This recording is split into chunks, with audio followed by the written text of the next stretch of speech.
Worldwide, as recently as 1870, they hovered around 29 years. That was it. That's as long as we're going to live.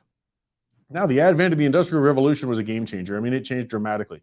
So we got modern means of production, transportation advances, of course, the combustion engine. It led to a number of other technological advances, and we suddenly had an explosive improvement in the standard of living all around the world and expanded our life expectancies.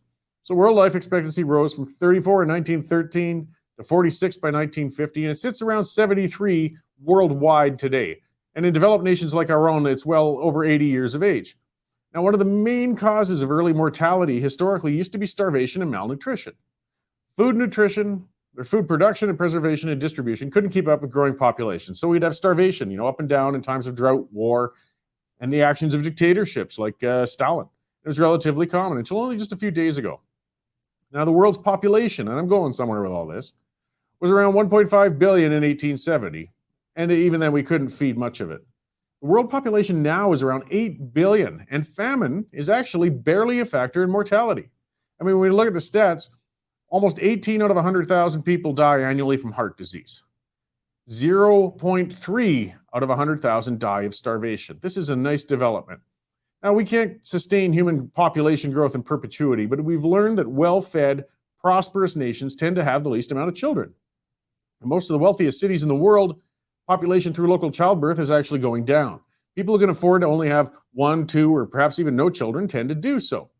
In developing nations, though, having large families is essential. With so many children dying young, unfortunately, due to disease, malnutrition, and such, couples produce a large number of kids to make up the difference. And in some of the poorer nations, it's essential to have a large family to ensure the parents are cared for by children in their older years because they don't have luxuries like pension plans. Now, if we're indeed concerned with slowing the growth of human population, for the sake of the earth, the path's pretty clear. We need to modernize nations as much as possible and ensure they're well fed.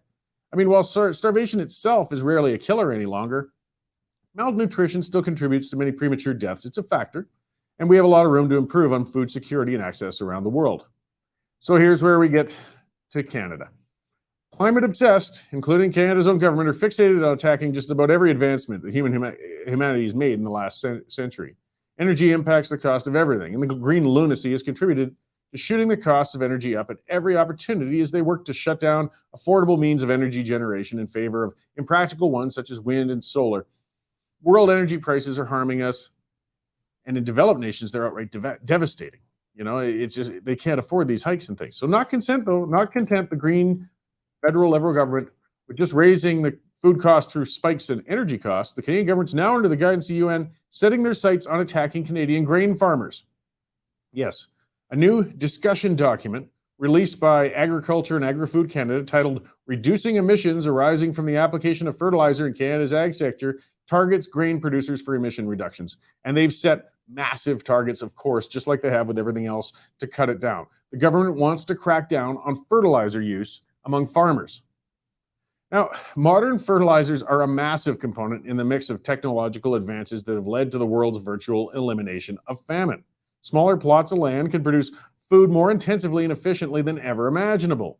If we get rid of modern chemical means of fertilizer, crop yields are going to dramatically drop and immediately drop. Composting and using livestock dung, hey, that's all fine and dandy for home and hobby farm operations. We need modern, controlled, and broadly applied fertilizers in order to get viable returns in a commercial farm operation. Of all the types of crops that contribute to feeding the world, cereals top the list. They can be produced en masse. They have strong nutritional value. They keep well for cost-efficient shipping and storage. If you want to starve the world, the best place to begin would be by hindering grain production. Canada is the third largest wheat exporter in the world, and we rank among the top producers of many other grains as well. If we attack our own grain production, the impact's not only going to crush our local domestic farmers and put pressure on local food prices, it's going to impact food supply around the world. It can't be stressed enough just how dangerous this government plan to meddle in grain production could be. Now, Russia and Ukraine are also top grain producers in the world, and due to the ongoing war there, exports from both nations, of course, are dropping. Not that the Trudeau's government plan to crack down on Canadian grain farmers will ever be a good one, but it's hard to imagine a worse time to do it than right now. If we really do care about the environment, we need to be increasing food production and security. We need to be bringing developed nations into energy and food security so they can take on environmental initiatives of their own. Nobody cares about global warming when they're starving or freezing to death. Crunching food supplies is going to lead to famine, and it's going to lead to other forms of unrest. Unfortunately, privileged climate crusaders such as Justin Trudeau and David Suzuki rarely look beyond their own comfortable, affluent worlds. They want to make their personal mark on the world through battling climate change and don't really care what the human cost will come with it. Just let them eat cake, right? The Trudeau plan to hit the ag sector could be the most destructive of his entire tenure as a prime minister. It isn't making much news yet, but it should. We may be returning to a world where starvation becomes a leading cause of deaths in some nations again, and all because climate extremists who can't or won't see the impacts of their policies. Keep an eye on this one, guys. We got a lot of bad policy going on already, going after our farmers now, demanding reductions in 20 to 30% in the emissions below 2020 levels. That's some of the things in their plan. Is going to be devastating. It's not just going to hit us, it's going to hit the world. With that, Trudeau government is dangerous.